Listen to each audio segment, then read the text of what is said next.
Leviticus mungsom ni lekhat siam pute sian thona wan to ban mosi kyanga aron tapa siam pute honpi in la kyangwa achipi te u lak a misi zia kin kwa ma ki ni ding a hi ke atanaw anai anu u apa u atapa u hatanu u au naw asangam nu a ompi lai u nungak pasal nei mil nai lo te zia kin a hi le aki inin thei ding u hiai bang a hi ke ngal le achipi te u laka a intek pen a hi ziakin aki hi nin ding a hi ke alu u amed gyau ding u a hi ke a khamul sik tua ku leng atan tom ding u a hi ke asa u leng a at kek ding u a hi ke apathian u a ding in misyang tho a hi ding wa apathian min ahem sak ding a hi ke hi topa adia meya thillat apathiana dia nek ding ansia te alat ziakin asyang tho ding a hi numei ki zuak hiam mi hem hiam apasal maksa hiam akiten pi ding a hi ke a apathiana ding in misyang tho a hi ngala wai ziakin ama hana siang tho sak ding a hi aman na pathian tang ho alat ziakin nang ading in asyang tho ding hi ke to pa no hon hi siang tho pa la ka siang tho ngala siam pu kwa pe tanu kizwaka aki hi thang hwai le apa a hi thang hwai a hi a meya halding a hi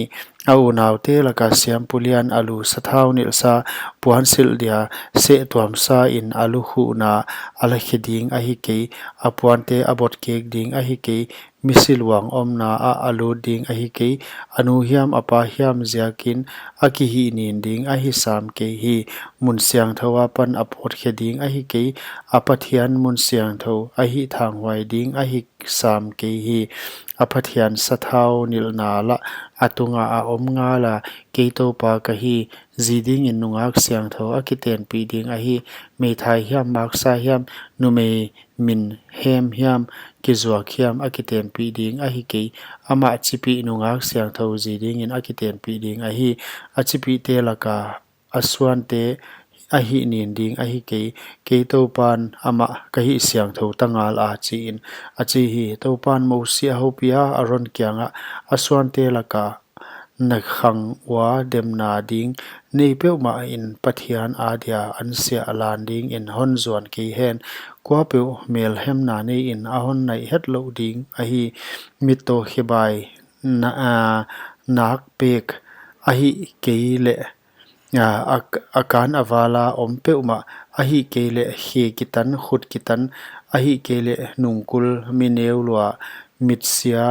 meima dam theilo nei a hi ke le chiltang kitam siampu aron suan gen sia na ding nei him in towa adia meya thillat lan ding in hon nai ding a hi ke gen sia na ding nei a hi a apathiana dia se tuam an lan dia a hon nai het lo ding a hi apathian adia an siang tho le a siang tho pen a hi le ane thei ding hi hima le gen sia na ding nei a hi ziakin puan zak sung a hiam mai tam kyang nai a hiam a hong pai thei ke ding ke kamun siang tho te a hi nin khading hi ke to pa ama hi siang tho pa ka hi ngala chi in a chi hi hu chi in mo si in aron le atapa te le Israel swan te teng kyanga again ta hi